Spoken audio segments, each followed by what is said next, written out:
Welcome to the Not So Perfect podcast. Featuring Matt Chinn. Gerardo Cornejo. Welcome back. Welcome.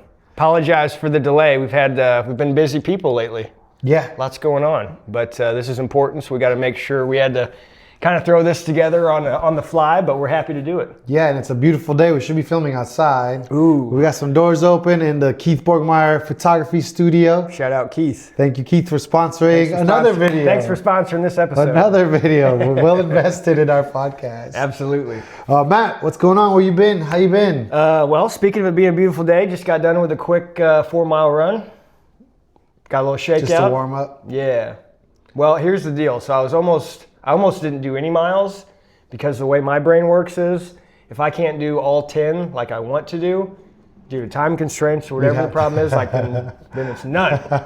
So I forced myself to get my butt in gear, and if we've got 30 minutes, then that's what you got to work with, and let's make the best out of it. So. And I saw him pull up, and I was like, I wonder if he's gonna wear a shirt for the podcast. Yeah, well, we were going shirtless until we realized we had the microphone. We didn't have anything to clip it on. We didn't want to clip it on other places. Yeah. Family-friendly show. Use your imagination, but yeah. So I threw a quick shirt on, but yeah, happy to be here, and gorgeous day.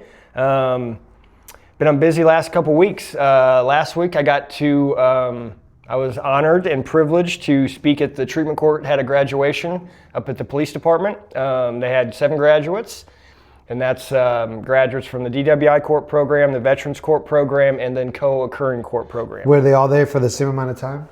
The program's roughly about the same. Not everybody's there, just depends. Not everybody does it perfect. Yeah. So speaking of the podcast, the Not So Perfect podcast, treatment court is one of those things. It's kind of like a roller coaster. You go through good times, you go through tough times, and depending on if you mess up or if you have setbacks, and it kind of prolongs your program. But they're not going to let you out until they feel like you are no longer a danger to yourself or others. It wasn't perfect, but it was done. It was done, yeah. But hey, here's the deal. Has anybody ever gone through it perfectly? I haven't, so. I assume that if I haven't done it perfectly, then I would assume that nobody has. Not saying that I do anything perfect, because I never have, nor will I. But that's why we're able to have these conversations. That's part of the fun and coming back. You get to try again the next day, and then the next day, and however many the Lord gives you. So, so I got to speak at the graduation. Anytime Judge Walker asks me to speak, I'm always privileged and honored to do it. So this time we kind of geared my talk around, my journey, what it was like whenever I got there, what it was like going through it, and then what it was like after I got done. And after I got done with that, then I did some pretty challenging things that were good for me and for the community. But I also got to really hammer home on just the importance of how much the treatment court, the members that are in there, they make up a large portion of the race that I do. Like, they make up a large portion of our volunteers. Yeah. So, I emphasize to them, as much as this is a race that I put together, without you guys, we wouldn't be able to do this. So, just the thing I really enjoy about that is just because I've seen these people from when they first got there, day one, to middle of the road to now they're graduating. And just to see that transformation from the early days where they're really struggling, to seeing the transformation of a new person that you don't even hardly recognize when they're done. A whole different person. It's you get to see the magic happening, and I'm lucky enough to be part of it. And I've mentioned this before, but as it goes, anyone that's in that program, it's one thing hearing all these rules and things you need to be doing from your, the treatment court itself, whether it be the judge or the prosecutor or the treatment court administrator, coming from somebody that's been through it, that's been in their shoes, it reaches further, and it hits home a little bit more, because I know exactly where they're at, whether they're just starting or they're just beginning or in the middle or they're done, So my big emphasis for them was, for those graduating, don't take your foot off the gas. This is the most momentum you've probably ever had. It's kind of almost just the beginning. Right? Yeah. After you're done, this is the beginning. This is you being unsupervised, because you got to think for a year and a half, at least minimum, you're supervised on pretty much everything from what you're putting in your body. They're going to know that in your UAs that you got to do just randomly. You call a hotline every morning, and some days you do, some days you don't, but you never know, because it could be 2 days in a row and then not for a week, or 4 days in a row and then another 4 days after that. So Yeah, it's their first chance, once they're not supervised. Don't let that fear or that panic set in where you just kind of freeze and you stop the momentum. It's kind of like a wave. You just got to keep that momentum going and just ride that wave as long as you can. And you still have help. Even though you got help there's still so much more help. Yeah. Well, I mean, the thing too is like you just get to see all the people in that room. There's probably like 75 people that are in the program right now, and 7 of them are graduating, but they're a very close-knit group, because they're all going through the same program, so you can get help from somebody, and hopefully throughout the program you've exchanged phone numbers and you've made relationships and friendships and that sort of thing. So again, even when you feel like you're alone, you've still got people you can rely on, and that came pretty apparent to me even whenever I got out of like rehab. We were exchanging phone numbers, and I got phone numbers in my AA big book and all this stuff, and then like after a couple months you're making some phone calls and you find out a couple of them they went back out and they didn't make it. So I mean, it's like kind of an eye-opener too, like we're not done. Like this isn't the finish line. This is just kind of the beginning. So, and quick random question, is this funded by state funded? So this is grant. They work off of a grant. Okay. So they've got money that's allocated, but they can only use it for certain things. Yeah. So that's part of what the race helps. If they need money for something that's not allocated or allowed, we can step in and help pay for, like you said, sometimes we'll pay for like where they have the graduation at. This one was up to PD, so that didn't cost us anything. But in years past, we've done it at Riverside Amphitheater, which costs money. So we've covered that cost. We've had professional speakers come in and talk to the whole How many group. graduations a year? Usually about 3 or 4, just depends on where people are at, and they want to try. I've never heard of the. Anybody can go to these graduations. Oh yeah, it's open to the public. Yeah, I encourage it. If you haven't ever been to one, it'll touch you deep down. Yeah. Just because these people are, and then the ones that get to graduate, they get to come up and talk for as little or as much as they want. So I mean, you get to hear. Most people are pretty shy and they don't open up a lot in public or in front of large crowds. So most of them keep it pretty short and sweet, but there's a lot of them out there that let it all out. This is their opportunity to say, what they've wanted to say for a long time and just never felt comfortable or strong enough to do so. So it was awesome. It was awesome. So following that up with tomorrow, Thursday, I've been invited to come down to Branson to speak at the Missouri Association of Treatment Court Program. It's their big annual conference that they have, and there's speakers all throughout the day. They've got some pretty well-known people that are going to be talking, some famous actors, some athletes. There's an ESPN anchor that's going to be speaking as well. But just talking about mental health as a whole, treatment courts, what they do for the communities and how they help.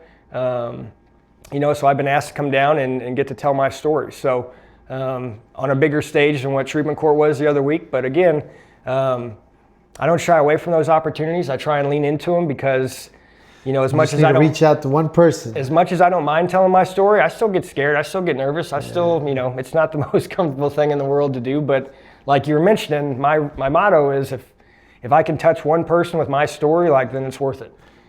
So.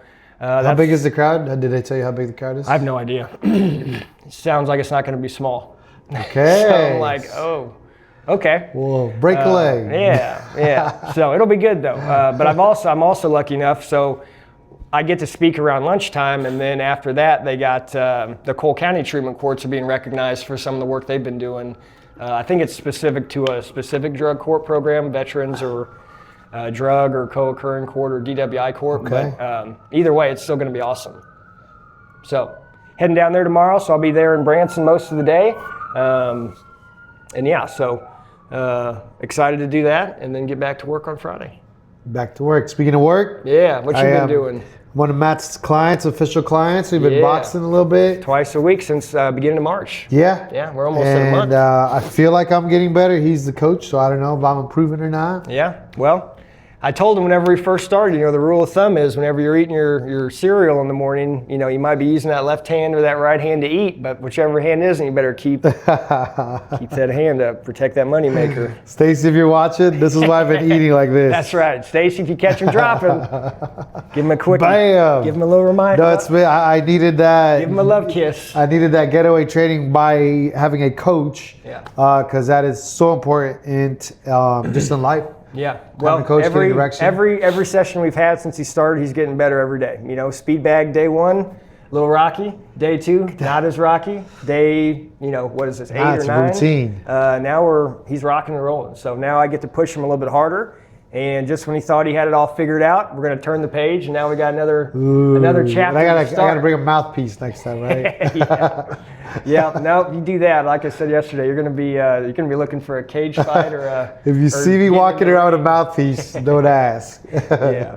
But yeah, so that's awesome. And then what else? You guys got some home construction going on too, yeah? Yeah, me and my team got a couple projects, flipping houses. I'm building a garage. We're flipping a rental. Real estate is crazy. We had our meeting yesterday. There's not enough inventory. Now there's more under contract than available in Jefferson City residential homes. So that always puts it in an interesting spot. Yeah. Because there's probably like 5 realtors for every home available in Jeff City. Right. Listed in our board. The lake season's coming up. You're seeing those. So yeah. Busy time of the year in spring. Houses look better. Everybody's cutting their grass. Yeah. Landscaping's all popping up. So now is the time to be a home seller.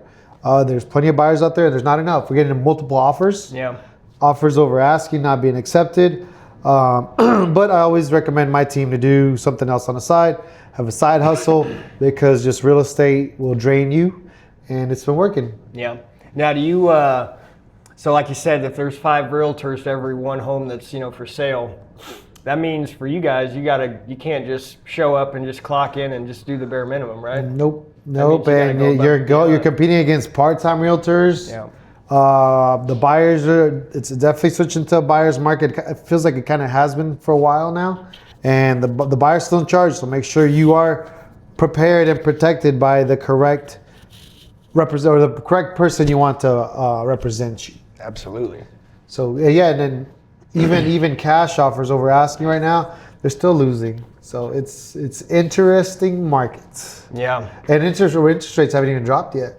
Yeah, they're about to, right? Yeah, once they figure all that out and whatever happens, yeah. If rates drop, it'll be go time again. And then there's only 50 homes available or 60 homes available. So yeah.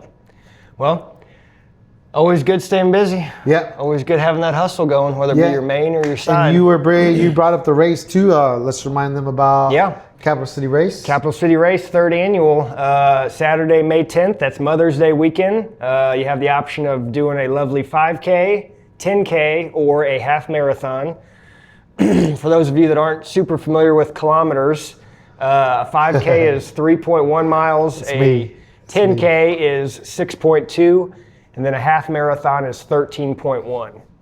So, good news about that is we get to explore all of the lovely aspects of the downtown Jefferson City area, the lovely capital up and down of Missouri. The up and down scenery of downtown Missouri. Littered with downtown rolling hills, rolling hills. But if it were flat and easy, where'd the fun be in that? And shout out to Stacy for setting a 5K She set the 10K world record last year. So didn't find out till after the race. I had somebody reach out that took 2nd place in the female 10K. At a decent time. At a very good time. Very good 2nd place. However, his wife Stacy, she clocked a time that was like half of what a normal woman's 10K would be. So I did some digging after the fact and come to find out Stacy was wearing my daughter's wrong vest altogether. Wrong bib for the wrong race on the wrong child and wrong person. So Stacy, you will get caught if you cheat this year. Ecto facto, we got 2 eyes on Stacy all race long. I've got an individual bike pacer on her the whole time with a GoPro. I don't know which one she signed up for either. So Yeah, well, either way, it's gonna be a record. I'll go back and do some digging. It's gonna be a record either way. Yeah, but so anyways, it wasn't a huge deal. But the lady that actually did win after the mix-up was discovered and fixed all that, I sent her a first place medal with a little handwritten note, and I got a Facebook message back from her like it made her day. 2 months later, she was the king of the mountain officially. Figured it out. Capital City Race coming at you in May, so definitely look out for that. And we celebrate mental health for that. Yeah, so the race is all in memory of a good friend of mine, Jared Palmer, who lost his battle with his mental health. Left behind 2 beautiful children, and that's what half of the proceeds of the race go to his kids' education, and then the other half goes to benefit the Cole County Treatment Courts program, which I'm a graduate of, and that consists of DWI court, drug court, veterans court, and then co-occurring court. So if you're dabbled in a little bit of all those things, drug and alcohol, you might be in that co-occurring court program. But it's a program that saved my life, and I'll speak that till the day I die. You believe in it? I do. Yeah. Basically, it just kind of helps. Keeps you out of prison, keeps a felony off your record, and gives you basically, for me, a second chance at life. I was stuck in that addiction cycle for most of my life, until I was 35. So it's kind of nice getting to see things through a different, clearer lens, being on the other side of that addiction. And we've talked about it before, but like celebrating mental health, I mean, it's just a hard sentence to say. Mm-hmm. What is like the best way to celebrate? Well, friends we have lost due to mental health. It shouldn't be a celebration. I'm kind of stuck there right now. Yeah. Well, I mean, it's easy to get it twisted, because when you celebrate somebody, people celebrate in different ways. You might celebrate differently than I do. Guy down the street might celebrate differently than how we do. And that's kind of the fine line you gotta find. Whenever, say you're celebrating somebody that's passed, in my case, we'll take Jared, for example, who the race is in memory of. Once we're done with the race, me and my pledge class, my pledge brothers that come into town for it, we'll usually go grab a bite to eat somewhere. And his kids are there with us. We're getting to hang out with them. We're getting to tell stories about what Dad used to do back in college and back, in the days and stuff like that, and just telling stories. So for me, it's one of those things. They're learning about their dad from us. So if it's us telling stories or just seeing how we act, physically, personally, all those things, I like to make sure that I'm not putting those kids in a bad light. So what I mean by that is, like, we're not drinking whenever we're hanging out with them. We're not doing drugs or anything like that when we're around them. We want to celebrate their dad in the best light we can. And I know if I do it, if I'm drunk doing it, I'm not going to do a good job.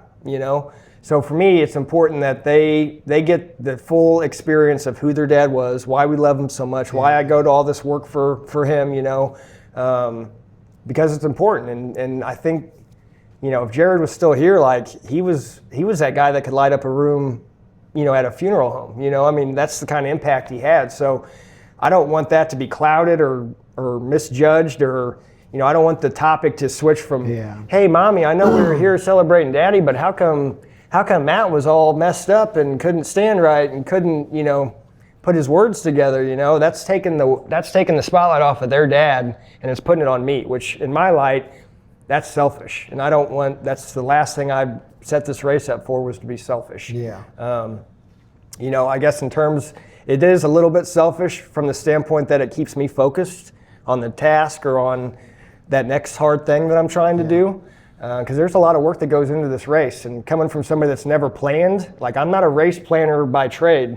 Day one was Google, how do I set up a nonprofit race? That's where I started, because that's how much I knew. So I like the challenge of doing hard things, whether it be physically running or working out or trying something I'm scared about doing, because there's the fear of failure. There's a fear of letting everybody down. I don't want to put on this race and then us have a poor performance or have a poor showing, and then, the mother of Jared's kids and Jared's kids, they see that, and then You know, I'm not okay with mediocre when it comes to stuff like that. You know, I spent too much of my life just getting by or just doing enough to get the paycheck or whatever. Like, that's not, I've lived my life too long like that. So I'm not going to look back and try and do that again. You know, so for me, it's important to celebrate somebody in the best light that you possibly can. You know, anything less to me is doing a disservice to the person that you're paying respect to, you know. And even though, there were times where me and Jared would be drinking in college and stuff, like college days. That was college, and that was a long time ago, but we've changed, you know. And I hope, you know, if Jared was still here with us, he would have changed too, you know. Just because that's how we were when you remember him back when we were 21 or 22, like, well, we're 40 now, so maybe we should start acting a little bit more forward. That's why we did that then. Yeah. That's why we did it before the megapixels on the phones got real incriminating, thank God. So I mean, I feel like in that question, G, I feel like, you know, how do you want him to be remembered? How do you want to represent, you know, whether it be Jared or our buddy Chris or whoever? How do you want to be remembered? How do you want him to be remembered? And do your actions reflect that? You know, and I feel like that's tough because how do most people deal with tough things? Substance, usually, whether that be alcohol or marijuana or whatever it is. Forget about it. They don't really want to discuss or bring up the hard topic, which, you know, with my race, that's what it's all about, is kicking the stigma of, well, we can't talk about mental health because we don't want to be, you know, cornered, or we don't want to be put in a light that doesn't really reflect the best possible. You know what? If you got flaws, that's okay. I've got them too. Gerardo's got them too. Everybody has them, you know. So I feel like the big thing about the race is, you know what? We've all got problems. You know, we've all got issues we're dealing with inside, externally. You know, so just making sure you present yourself in the best light you can every single day in every task that you do. I got to see, I don't know if you saw Marshall Faulk, the old former Ram. Yeah.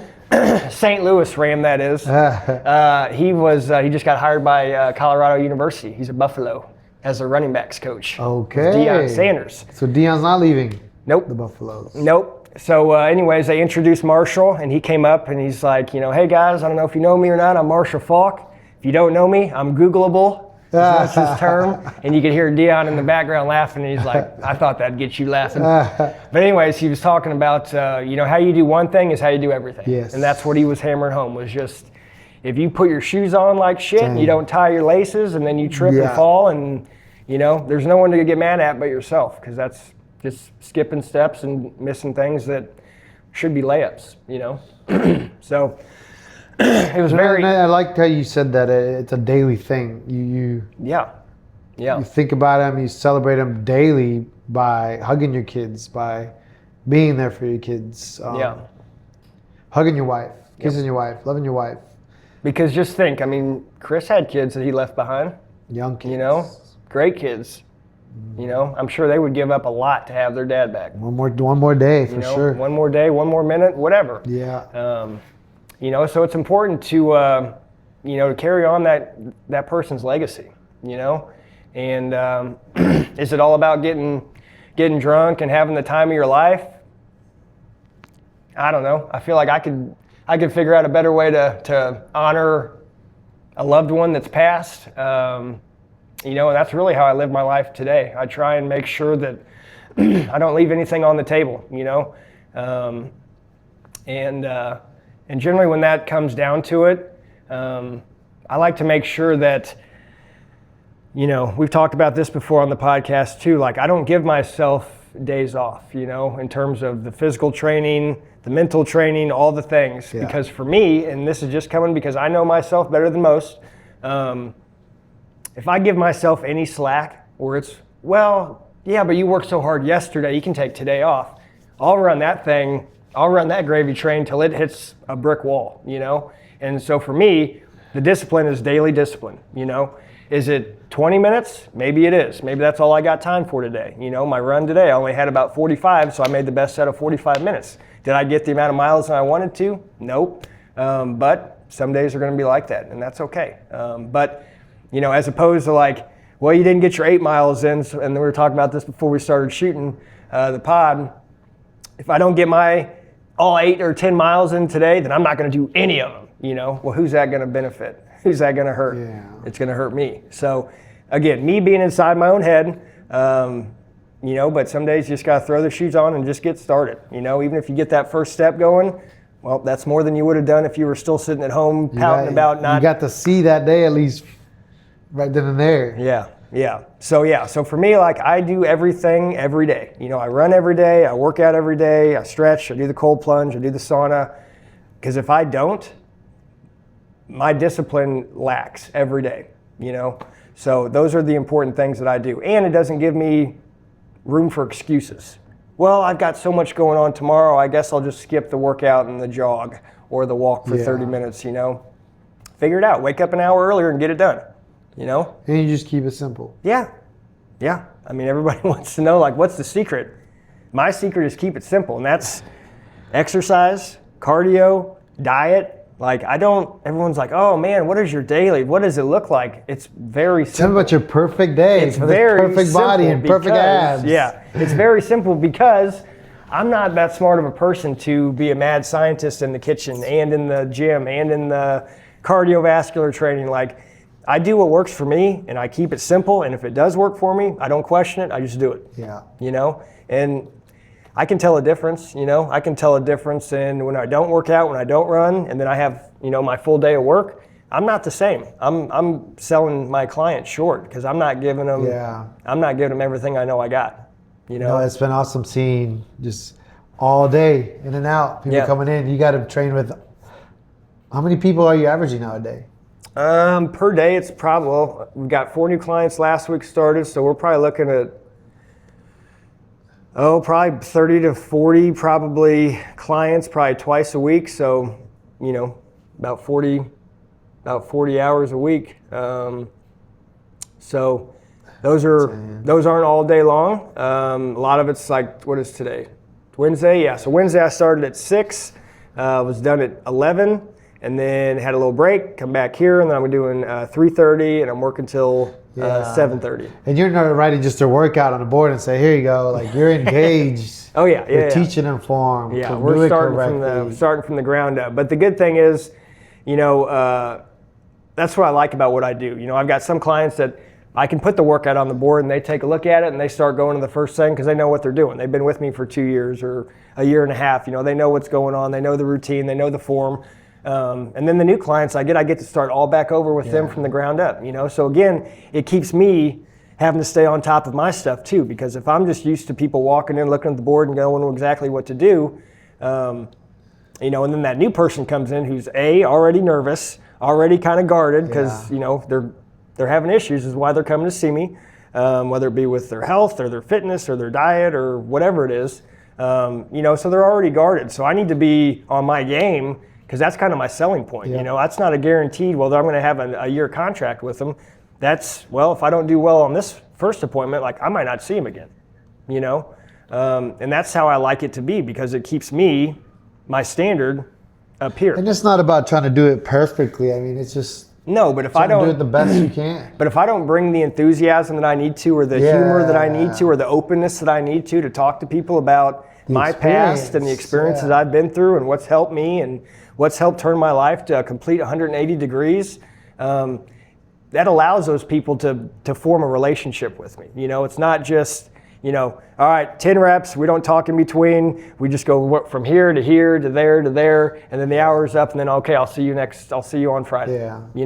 I want to know what's going on, because if it's something that's going on at home that is keeping them from really opening up in the gym with me, it's going to hold them back on their progress, And if I'm making guarantees to these people that, hey, if we do all these things I have for us to do in a month, we're going to be down 8 pounds, and then the second month we'll be down 16 pounds. Like, these are the things that these people need to and want to hear, because they've tried everything that they can, whether it be the fad diets or the V-Shred newest YouTube, whatever flashy thing is. Whatever it is, a guy with his shirt off, the six-pack talking about eating donuts, It's like, okay, there's a better way to doing that. And how about the discipline to not need to pick up a donut, And that's not a habit you just go to Walmart and you buy off the shelf. You have to instill that, and then you start forging it in the fire, and then you just, over time, it gets tougher and tougher. So, You know,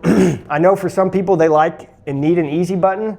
That's not how I work. You know, that's not how I operate. No. And that's not how I want it to operate. Yeah. If it were easy, like I'm not, if my job were easy, A, there'd be a lot more people doing it.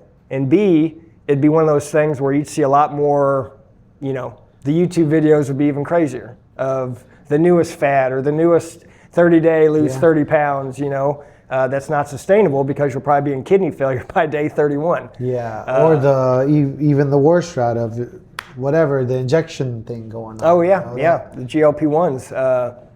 You know, and it's one of those things, you know, and I'm not here to tell people what they should or shouldn't do. I'm not a doctor, so I can't tell you what you should or shouldn't do. But, you know, it's one of those things where, oh, I just need to lose a quick couple pounds here. I'll do a couple shots of this or that. Like, again, summer's around the corner. To me, it all circles back to the discipline. Yeah. Okay. So if you're taking that easy route, well, if you're taking the easy route for this, what else do you take the easy route on? Do you take it at work? Do you take the easy route with your kids, where you're just putting an iPad in front of them instead of actually being a parent? You know, whatever it is, you can tie it to anything. And again, I read a lot. We watch a lot of high performer stuff, and I was listening to an interview of comparing Steve Jobs to Elon Musk.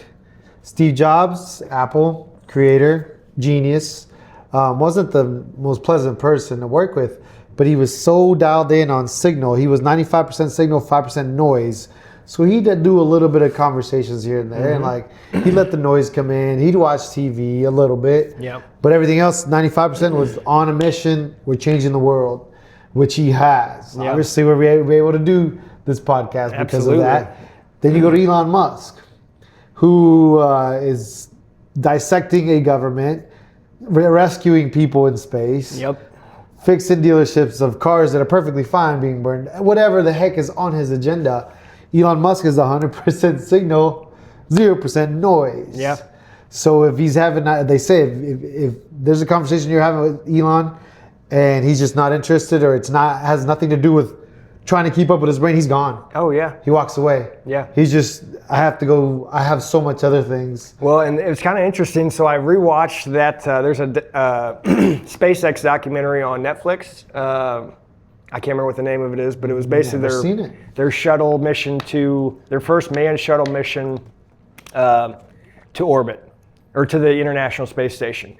And I watched it a long time ago, but it had been a minute, so I watched it again. And what I didn't realize, and I felt was very interesting, was, so this was at the time when NASA was kind of ending their space program, and they were kind of opening up to commercial.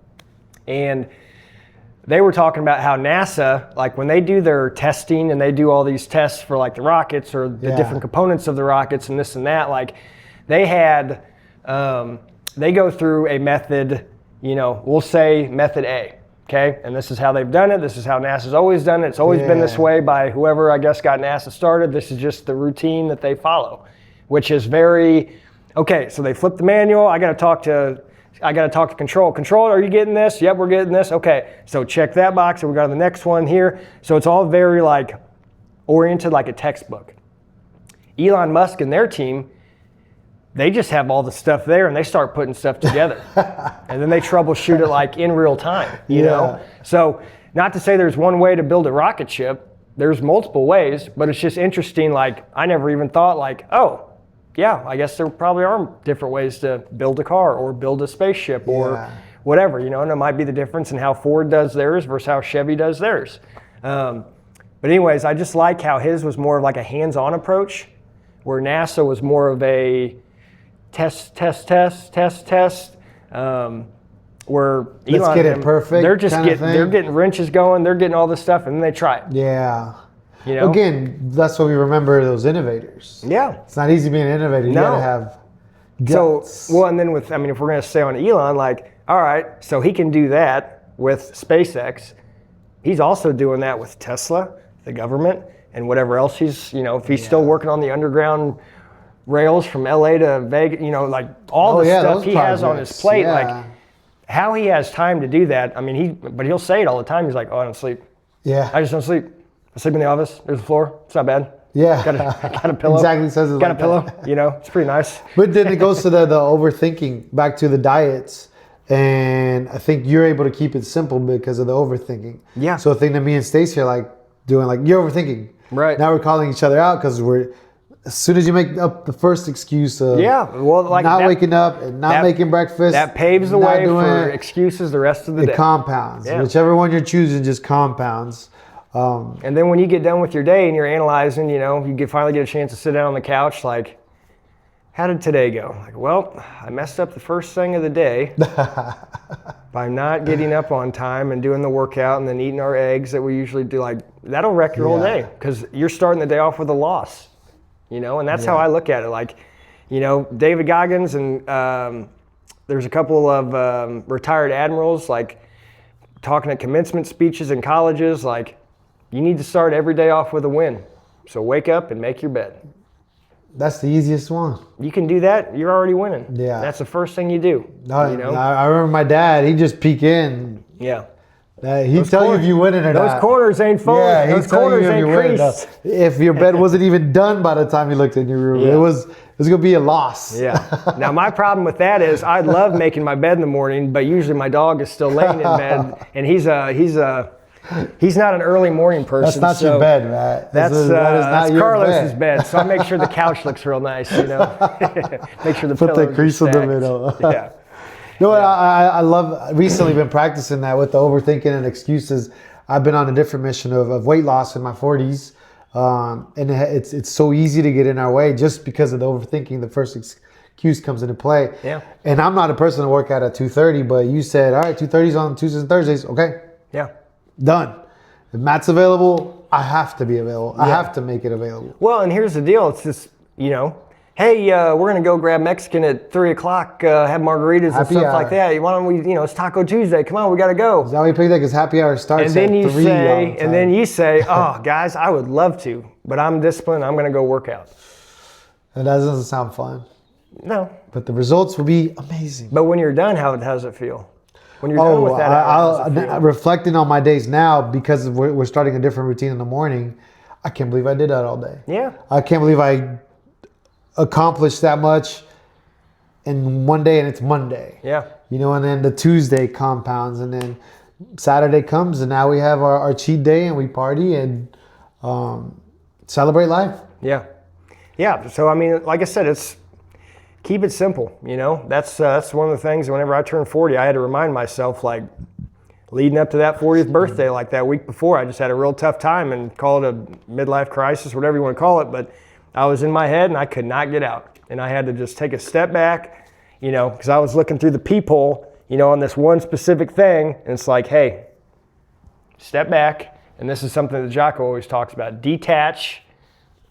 Take a step back, take a bigger look at the bigger picture, and then start working from that angle, as opposed to just looking right here the whole time. There's the pimple right there. It's terrible. It looks awful. It's like you have one little pimple on your knee, the rest of your body's fine. You know, something simple like that. But like when the drone zooms out. We've seen it. Yeah, but So I mean, when it comes to the diet and stuff, I mean, I'm not sure what to do. Well, chicken breasts. Greens, vegetables, protein, fruit, you know, I mean, you know what's good and what's not good. And if you don't, it's not, nowadays that we live in, it's not difficult to figure that out pretty quick. You know, a quick Google search, what are 5 things I can cut out of my diet that'll help me start losing weight, you know, or get rid of inflammation. And AI is kind of taking over on that too. Like they say you can take a picture of your fridge and be like, what do I need to get rid of? Yeah. Well, speaking of that, pretty much half your fridge. Speaking of that, so last week I got my blood results or my blood tests and stuff back, which you can enter that into AI now, and they'll tell you what's going on. But you didn't do the AI route? No, I did not yet.